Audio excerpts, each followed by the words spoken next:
Je m'appelle Sophie Maupu, je fais 1m65. J'ai jamais fait de cinéma et ça m'intéresserait d'en faire. La séance est ouverte. Quand elle se présente à ce casting, Sophie Maupu, car Maupu c'est le vrai nom de Sophie Marceau, ne se doute évidemment pas que sa vie va basculer. Elle ne sait pas qu'en devenant Vic, elle va aussi devenir le visage de toute une génération d'ados. La Boum sort le 17 décembre 1980 sur les écrans. Très vite, les spectateurs se comptent par millions, les lettres que reçoit Sophie par milliers. 40 ans plus tard, ce film va encore vous étonner, car voici la vraie histoire de la Boum. Bonjour, est-ce qu'on peut vous faire écouter quelque chose? Je vais me marrer, hein. Oh, le kiff. C'est notre jeunesse, ça. Putain, c'est la belle époque. J'avais pas mes enfants, j'étais pas grand-mère. L'insouciance, la liberté, l'amour. Dreams are my reality, the only kind of real fan. Ça vous rappelle quelque chose? Allez, venez, on vous invite à notre Boum. Chiche, ce soir on a 13 ans et on croit encore au grand amour. Si aujourd'hui encore vous avez le cœur qui fond, c'est grâce à Danielle Thompson. C'est elle qui a imaginé la Boum. Un jour, je rentre chez moi, j'entends de la musique, je vois tous les rideaux fermés avec des petites lumières et je vois des enfants, des nains en train de danser enlacés avec cette musique très, très romantique. Et je suis complètement stupéfaite parce que ma fille, à ce moment-là, elle a 12 ans. Et c'est une vision à laquelle je ne m'attends pas. Je suis touchée, je suis amusée et je suis inquiète, tout à la fois. La Boum, à l'époque, c'était vraiment un phénomène qui venait d'apparaître. La scène inspire Danielle Thompson, qui écrit un scénario avec le réalisateur Claude Pinoteau. Elle demande à sa fille d'être conseillère technique en crise d'adolescence. Reste à trouver la perle rare, Vic, le personnage principal. Pour la dénicher, l'équipe du film contacte une directrice de casting, Françoise Ménidret. Je suis rarement devant la caméra, moi. Ah bah oui, j'aime pas ça du tout. Elle a 3 mois pour trouver Vic. Je me suis dit, bon, je vais aller faire tous les collèges de Paris. Je prenais les coordonnées de ceux qui m'intéressaient. Voilà, j'envoie, mais des tonnes et des tonnes. Françoise Ménidret écume les sorties de collège, les cours de danse, à l'affût de Vic. En quelques mois, elle voit passer plus de 2000 ados. Mais Vic est introuvable et leur tourne. On est quand même très inquiets. Il tourne bientôt, il y a des dates précises, il y a même des dates de sortie. Tout ça est un train qui roule et on n'a pas la petite fille. La directrice de casting ne désespère pas et pousse la porte d'une agence de modèles. Dans le catalogue, une photo va l'interpeller. C'est celle d'une certaine Sophie Maupu. À l'époque, la jeune fille cherche un job d'été et ne s'attend pas à ce qu'on l'appelle pour faire du cinéma.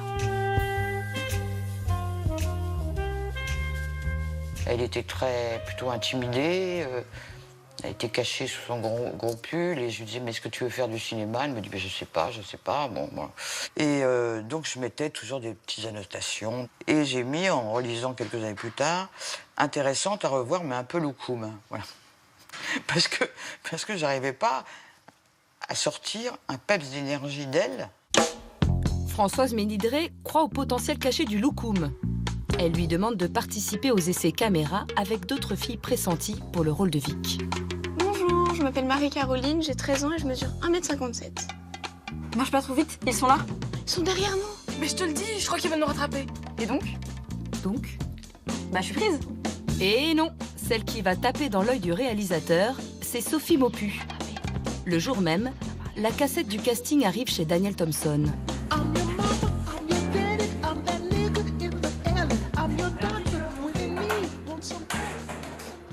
On avait mis cette cassette. Je te donnerais n'importe quoi pour essayer de pour n'importe quoi. Et ce petit visage est apparu. Ils sont derrière nous. T'es sûr? Je te le dis. Je crois qu'il veut nous rattraper. Ralentis, ça n'a pas l'air. Ralentis, je te dis. J'en ai des frissons quand je vous le raconte, parce que c'est vraiment tout à coup l'incarnation absolue de ce qu'on cherche depuis qu'on a commencé à écrire ce personnage. Ça y est. Ah, ça va être génial. Qu'est-ce qu'ils sont beaux, t'as vu Raoul, son blouson, et Jean-Pierre, ses yeux bleus. Oh, j'en étais sûre, super mignon, vachement... J'ai rien à me mettre. Juillet 1980, la bande d'ados de la Boom va vivre un été inoubliable. Lui, dans le film, c'est Arnaud, le bon copain. Joué par Laurent Ndiaye. 39 ans plus tard, nous l'avons ramené sur les lieux du tournage, au lycée Henri IV. Là, on est dans les pas de Sophie sur sa première scène. Le premier plan de Sophie, c'est quand elle arrive par là et qu'elle découvre la cour d'école, qu'elle me voit danser là-bas. Entre deux pas de danse, Laurent filme les coulisses du tournage.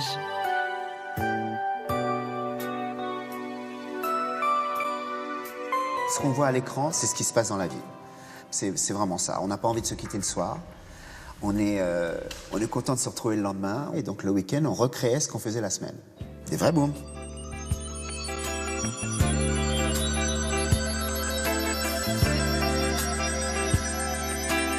Les clans se forment, ça commence à bécoter, ça commence à flirtouiller.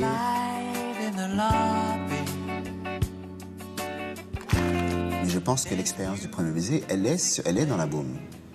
En tout cas pour moi. Et je pense pour Sophie aussi.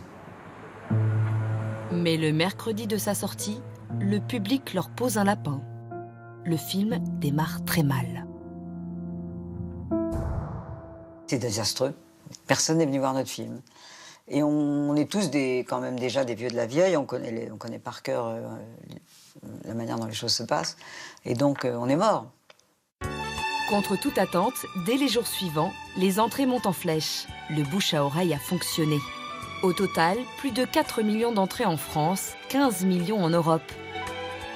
La jeune Sophie reçoit des tas de lettres de fans qu'elle ouvre avec le réalisateur.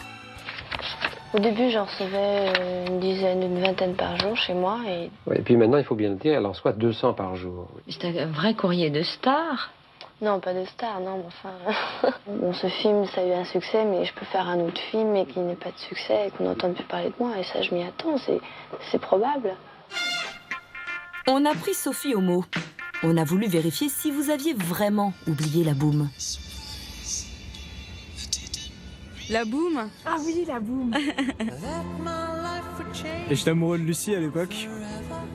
Mais Lucie n'était pas amoureuse de moi. Premier slow. Donc on a dansé et j'ai jamais réussi à voir Lucie.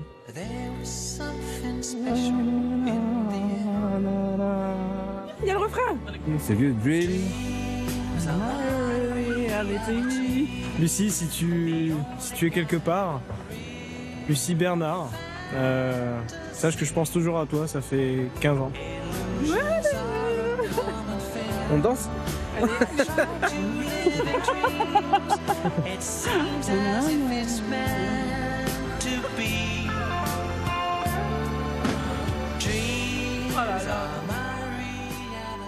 Bon, Lucie Bernard, là, il faut faire quelque chose. Il faut réagir avec cette musique. On ne peut pas résister. Évidemment que vous n'avez pas oublié la scène du slow dans la Boom quand Mathieu pose ce fameux casque sur les oreilles de Vic.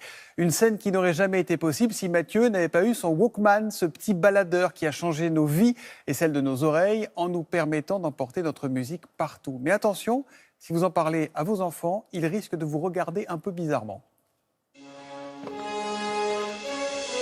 Est-ce que ça vous dit quelque chose? Vous connaissez ça? Quoi? Et ça sert à quoi? C'est bizarre ce truc. Un accordeur, un téléphone, un truc pour filmer. Il y a la marque. Walkman. Walkman. Ah voilà, ouais. C'est méga fort. C'est parce que je sais méga fort. Rembobine un peu. Ah voilà, j'entends. Eh oui, il n'était pas né en 1979 lorsque le Walkman a montré le bout de ses écouteurs. Le baladeur, comme disent les puristes, est une révolution pour toute une génération. C'est le premier objet du nomadisme technologique. En gros, l'ancêtre de nos téléphones à tout faire d'aujourd'hui. Le Walkman, lui, n'avait qu'une seule fonction. Écrire la bande-son de nos vies dans les années 80. Écoutons.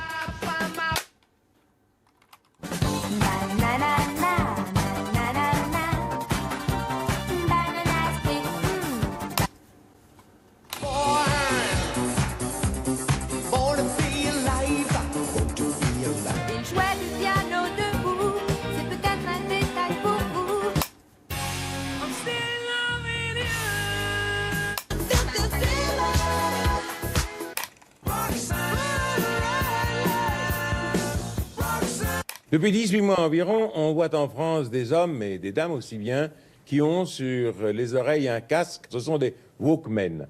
L'invention est due au président d'une grande firme japonaise d'appareils audiovisuels qui désirait, lui, écouter de la musique tout en jouant au golf. L'objet mythique vient donc du Japon. Dans tes classeurs de lycée, Yves Simon, jeune chanteur français, y est en tournée en 1979. tous ces mots que tu dis jamais. Le patron de Sony lui offre le tout premier Walkman, un objet aujourd'hui collector. Petit bruit antique. Tu l'as le bruit? Ah oui. Bruit de nostalgie. Un survivant des 3 qu'on m'a donné au Japon. Sony veut inonder le marché, et notamment la France. Yves Simon sera donc un bon représentant. Il rentre à Paris avec l'engin qui n'est pas encore commercialisé. Mais direction l'hôpital pour une opération de l'appendicite. Le Walkman occupe toutes ses journées. À midi, j'entends un brouhaha dans la clinique et d'un seul coup, toc, toc, toc. Et qui je vois? Georges Brassens lui-même, Souchon, Woolsey. J'ai donc le Walkman sur mon lit et Brassens me dit « c'est quoi ?»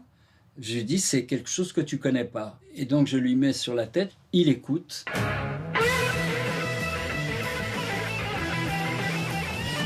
C'est Led Zeppelin, je pense qu'il ne la connaît pas, c'est pas exactement sa musique. Il se rend pas compte que c'est très fort dans ses oreilles, alors il hurle. Mais j'en veux un comme ça, où est-ce qu'on peut en acheter un? Alors j'ai offert le premier Walkman à Georges Brassens, notre idole de l'époque. C'est un monument, ça a révolutionné la musique. Mais l'invention révolutionnaire est-elle vraiment sortie de l'imagination du patron de Sony? Un homme en revendique la paternité depuis le premier jour, du moins l'idée d'un appareil stéréo portable.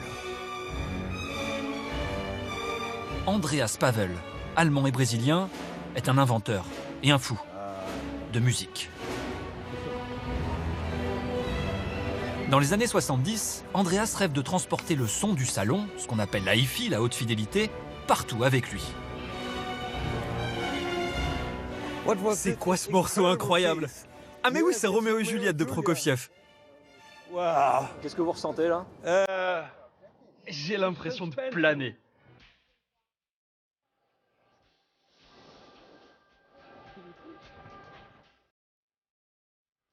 Le Walkman a créé le cinéma tridimensionnel, dans la vie, en multipliant chaque situation par toutes les musiques que vous voulez, complètement changeant d'une musique à l'autre. Vous comprenez? Oui. En gros, en fonction de la musique choisie, ce n'est pas la même perception des lieux ou de la vie. Démonstration. You and me against the entire world. Of the world from almost no world.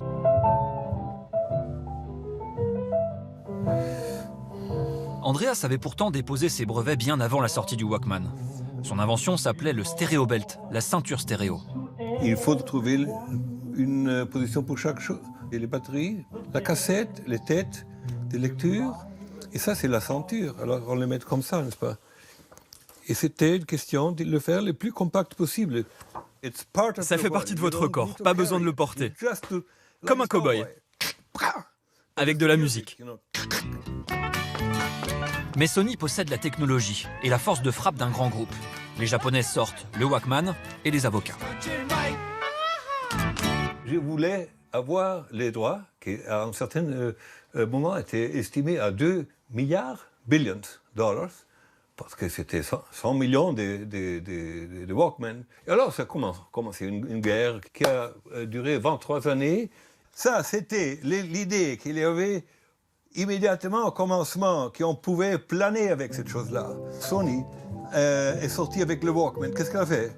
Voyez-vous? C'est ça qu'elle a fait. C'est la même idée. Andreas a finalement touché quelques millions, de quoi payer les frais de justice et concevoir une nouvelle invention. Je pense que j'ai un Walkman numéro 2 sur le feu. Bon, affaire à suivre. Dans ton téléphone, tu peux mettre au moins 4000 chansons, tu vois. Là, t'en mets que 20. Hein. 20, c'est déjà pas mal. Je pense que c'est aléatoire. Comme ça. 1, 2, 3. Mais non, mais ça change pas. Bon, c'est pas très pratique. C'est que tu peux pas choisir ta chanson. Bah, on pouvait l'emmener partout. Il n'y a plus le problème de connexion, etc. de maintenant, par exemple. Ah oui, ça c'est sûr. Ça m'a l'air cool, en fait.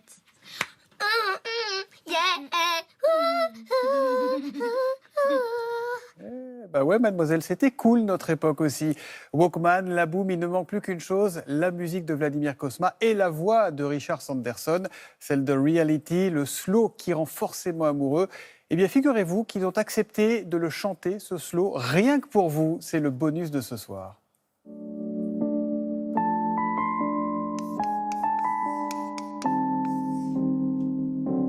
Durant l'été 79, Vladimir Cosma est tranquillement en vacances quand Gaumont l'appelle. Il a 7 jours pour composer la musique de la boum. J'avais avec moi dans le coffre de ma voiture ce piano, ce Wurlitzer, sur lequel j'ai commencé, avant d'aller à la plage, à essayer de trouver le thème en question. Voilà, le thème qui m'est venu, c'était ça.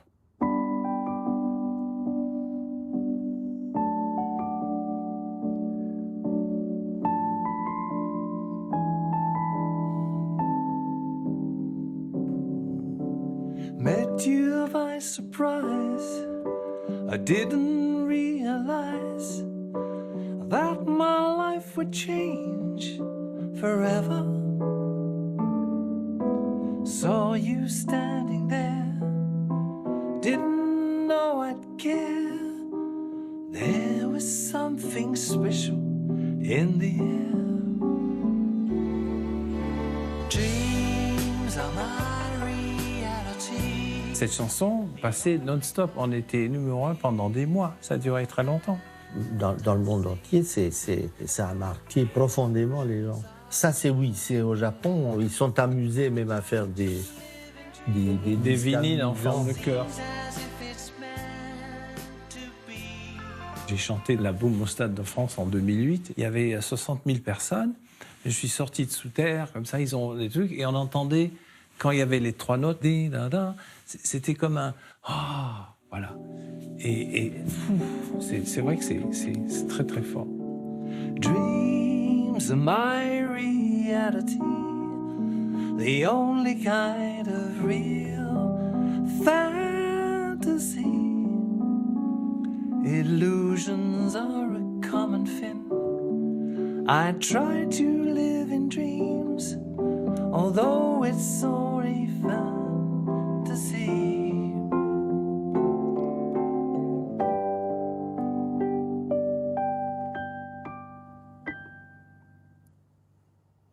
Et je crois savoir quelle musique vous allez avoir dans la tête toute la soirée. Ne nous remerciez pas. En revanche, on remercie l'équipe du jour, François Julien, Élise, Nolwenn, Vincent, Benoît et Julie. 20h30, le replay, c'est sur France Info, rubrique magazine, et 20h30 le dimanche. C'est demain avec Valérie Lemercier, qui a forcément eu un Walkman dans sa vie, et Barbara Pravi. Tout de suite, les comiques préférés des Français sur France 2. Passez une très bonne soirée et à demain soir.